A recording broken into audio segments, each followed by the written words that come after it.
अस्सलाम वालेकुम। सानिया टाइम्स में खुशामदीद। उम्मीद करती हूँ आप सब खैर खैरियत से होंगे। आप लोगों के लिए स्टिचिंग जो टिप्स है ना वो लेकर आई हूँ, ख़ास तौर पे बिगनर्स के लिए।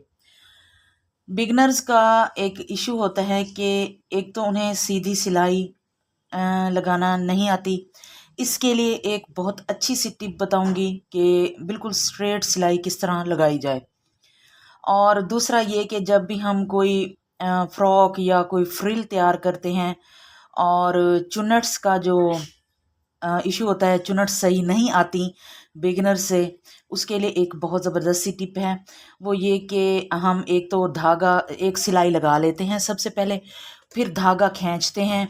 उससे क्या होता है कि धागा या तो दरमियान में टूट जाता है और जो गैदरिंग है ना वो बराबर से नहीं होती। अगर हम धागा खींच के अपनी जो गैदरिंग है वो बनाएं भी सही, तो बाज़ औक़ात वो सही नहीं होती। कहीं पे ज़्यादा गैदरिंग होती है, कहीं पे कम होती है।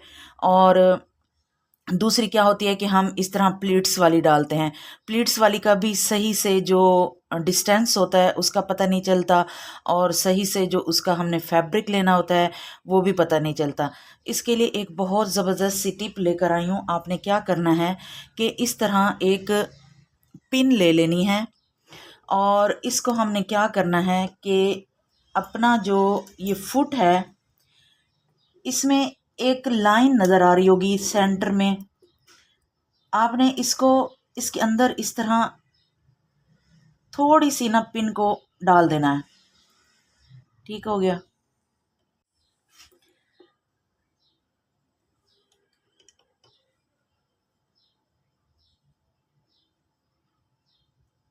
ये पिन को हमने यहाँ पे लगा दिया। ये ख्याल कीजिएगा कि सुई आसानी से इसमें गुजर जाए। इस तरह हमने पिन को लगा देना है। ये देख लेना है कि जो हमारी सुई है वो आसानी से गुजर जाए। ये बिल्कुल दो लाइन हैं, उन लाइन में ना हल्का सा इसको डाल देना है। बस इसकी जो सुई की नोक होती है वही हमने डालनी है। और इसके बाद हमने क्या करना है कि अपनी जिस पे भी हमने फ्रिल बनानी हो वो कपड़ा ले लेना है और उसके ऊपर हमने सिलाई लगाना स्टार्ट कर देनी है। फ्रिल हमारी खुद ब खुद बनकर रेडी हो जाएगी। ये देखें।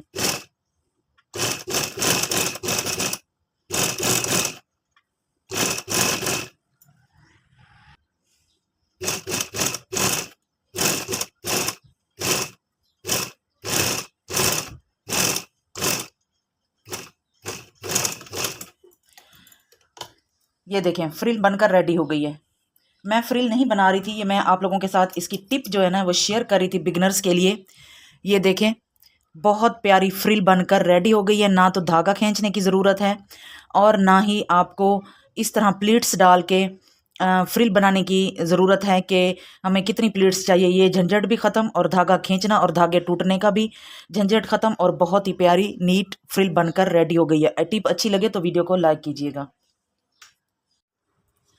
मेरी जो नेक्स्ट टिप है वो है लूप्स के लिए। हमने जब डिज़ाइनिंग करनी होती है गले की, बाजू की या ट्राउज़र की, तो हम एक बारीक कपड़े की पाइपिंग रेडी करते हैं, जिसके लिए हमें पहले सबसे पहले इसी पे सिलाई लगानी होती है। सिलाई लगाने के बाद फिर हम इसे सीधा करते हैं। तो सीधा करना थोड़ा सा मुश्किल होता है। इसके लिए आसान सी टिप ये है कि हमने एक इस तरह का मोटा धागा ले लेना है और उसको हमने कपड़े में यहाँ रख कर इसके ऊपर सिलाई लगा देनी है।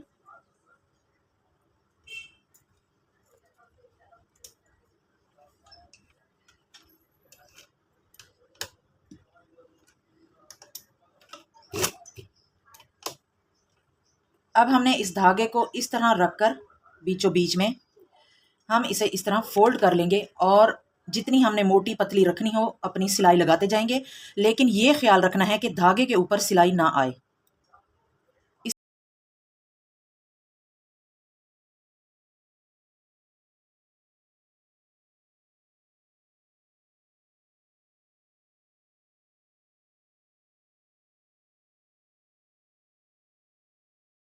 एक्स्ट्रा कपड़े को थोड़ा कट कर लेंगे और यहाँ से इस तरह कट करेंगे कि एक नोक सी बन जाए, और एक्स्ट्रा जो कपड़ा है इसे कट कर लेंगे।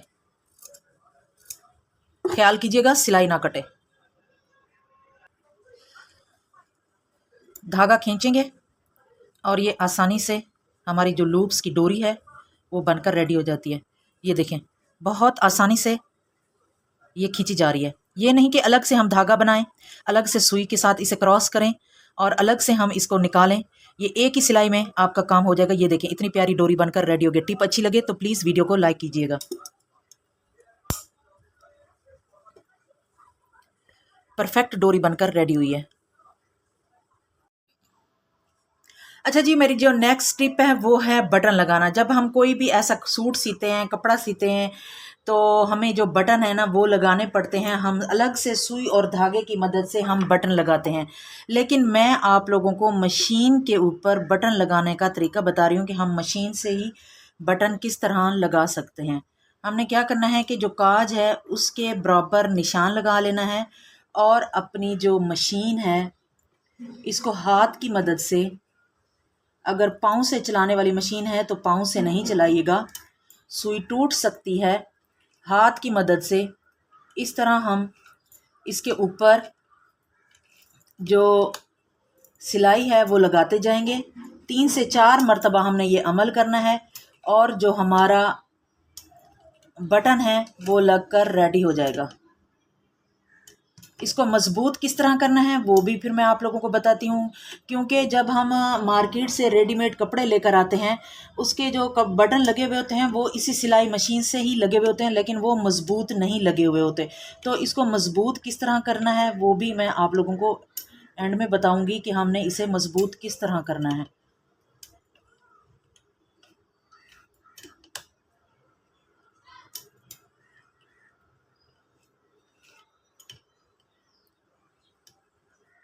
ये देखें, जस्ट 3 से 4 मरतबा मैंने मशीन चलाई है और बटन रेडी हो गया है। हमने क्या करना है कि इसको थोड़ा सा धागा एक्स्ट्रा इसका हमने कट करना है और इसको हमने इस तरह खींचना है और जो ये धागे हैं इसको हमने यहाँ पे गिरा लगा देनी है। ये देखें, ये नीचे वाला धागा हो गया, इसको हमने नीचे से गिरा लगा देनी है और जो ऊपर वाला धागा है उसे हमने ऊपर से गिरा लगा देनी है। 3 से 4 दफ़ा गिरा लगाएंगे, आपका बटन मजबूती से लगा रहेगा। अब इस वाले को भी हमने यहाँ पे गिरा लगा देनी है ऊपर से। ये देखें, बटन लगकर रेडी हो चुका है। टिप अच्छी लगे तो वीडियो को लाइक करें, चैनल को सब्सक्राइब करें और एक प्यारा सा कमेंट भी कर दें कि आपको कौन सी टिप ज़्यादा अच्छी लगी है। अच्छा जी, जो मेरी अगली टिप है वो है सीधी सिलाई। कि हम कोई भी कपड़ा हो उसके ऊपर हमने सीधी सिलाई लगानी हो तो जो बिगनर्स होते हैं सीधी सिलाई नहीं लगती। और उसके बाद एक और काम हम करते हैं कि बाज़ औक़ात हमें इस तरह की कोई इलास्टिक अटैच करनी होती है। जैसे हम स्लीव्स का डिज़ाइन बनाते हैं और स्लीव्स पे हमने इस तरह की इलास्टिक लगा के अपनी जो कफ़ हैं उनको बनाते हैं आगे, इलास्टिक वाली जो स्लीव्स बनाते हैं, तब भी ना इसके ऊपर जो मशीन है और उसकी सिलाई है वो स्ट्रेट नहीं लगती। इसके लिए चाहिए होगा हमें ये थर्माकोल। इसके बाद हमने इसमें इस तरह कॉमन पेन्स लगा देनी है बिल्कुल बराबर में।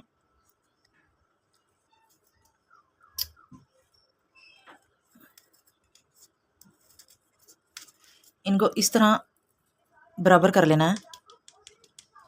अब हमने यहाँ पे इसको रखना है बिल्कुल फुट के करीब और इसको टेप के साथ हम लोगों ने पेस्ट कर देना है। डबल टेप ले लें या आप दूसरी टेप ले लें तो उसकी डबल टेप नीचे की तरफ से फिक्स हो जाएगा, दूसरी टेप से ऊपर की तरफ फिक्स हो जाएगा, साथ में लगा रहेगा, हिलेगा नहीं थर्माकोल।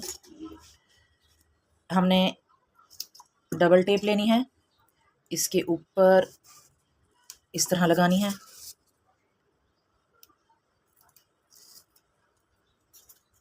और इसको हमने इस तरह पेस्ट कर देना है। ये अब हिलेगा नहीं।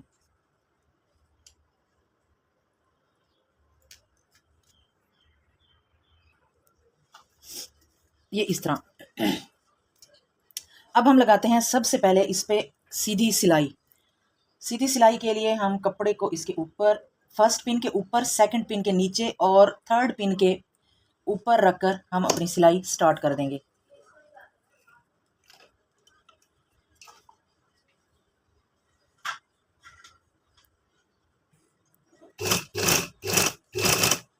बहुत ही आसानी से, कोई मसला नहीं, बिल्कुल स्ट्रेट सिलाई।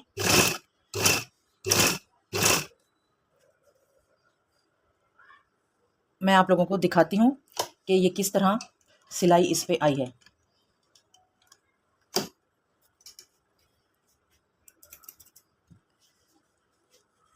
ये देखें, ये देखें, ये बिल्कुल इसके ऊपर स्ट्रेट सिलाई आई है। जहाँ पे ये पैंट का कपड़ा है, इसकी ओवरलॉक हुई हुई है, बिल्कुल ओवरलॉक के किनारे पे आई है, थोड़ी सी भी इधर उधर सिलाई स्लिप नहीं हुई। अब हम इसके ऊपर अपना जो इलास्टिक है उसे पेस्ट करेंगे और इलास्टिक भी लगाएंगे। जैसे हम अपनी स्लीव्स का डिज़ाइन बनाते हैं तो हम इलास्टिक किस तरह लगाएं। अगेन फर्स्ट पिन और सेकंड पिन के नीचे और थर्ड पिन के ऊपर, और फिर इसी तरह हमने अपना जो इलास्टिक है वो भी यहाँ रखना है और इसके ऊपर हमने सिलाई लगा देनी है। जिस तरह हमने कपड़ा रखा है इसी तरह ही हमने पिन को भी, कपड़े को भी और इलास्टिक को भी साथ साथ रखेंगे। और इसे खींचने की भी हल्का सा इसे ही खींचते जाएंगे, पीछे से खींचने की ज़रूरत नहीं पड़ेगी।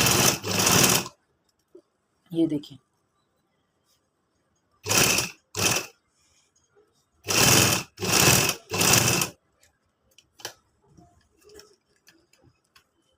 ये देखिए, बस हमने हल्का सा इलास्टिक को खींचना है और जो हमारा इलास्टिक है वो लग गया और बिल्कुल स्ट्रेट सिलाई के साथ और आसानी से। ये देखें,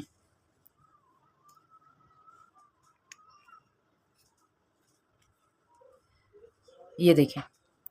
टिप अच्छी लगे तो वीडियो को लाइक कीजिएगा, चैनल को सब्सक्राइब कीजिएगा और एक प्यारा सा कमेंट भी कीजिएगा कि आपको कौन सी टिप ज़्यादा अच्छी लगी है। ये देखिए, बिल्कुल स्ट्रेट सिलाई के साथ इलास्टिक अटैच हुआ है। अच्छा जी, जो मेरी अगली टिप है इन पिन्स को लेकर, अक्सर ये पिन गुम हो जाती हैं। हम जब सिलाई करने लगते हैं तो हमें इसकी जो ज़रूरत होती है, ये लाजमी पड़ती है हमें इन पिन्स की ज़रूरत। इनको महफूज करने के लिए और गुम होने से बचाने के लिए एक बहुत ही अच्छी सी टिप बता रही हूँ, जो कि मैंने ये थर्माकोल जिस पे अभी मैंने डबल टेप लगाई थी, इसे मैंने मशीन के साथ चिपका दिया और इसमें मैंने अपनी पिन्स लगा दी। और ये तुरपाई वाली पिन है, ये भी मैं यहाँ लगा देती हूँ ताकि मेरी नज़र के सामने रहें और आसानी से मुझे मिलती रहें। टिप अच्छी लगे तो वीडियो को लाइक कीजिएगा। एक काम से, एक चीज़ से हमारे दो काम हो गए। एक तो हमारी ये गुम नहीं होगा, हम इसे आसानी से उतार के अपनी सिलाई के लिए भी इस्तेमाल कर सकते हैं, जहाँ पे हमें स्ट्रेट सिलाई यूज़ करनी होती है, स्ट्रेट सिलाई लगानी होती है, सॉरी। और उसके बाद हम इसे यहाँ पे चिपका दें तो इससे हमारा ये जो काम है, पिन्ने हैं, ये भी महफूज रहेंगी, कहीं गुम नहीं होंगी। टिप अच्छी लगे तो वीडियो को लाइक कीजिएगा।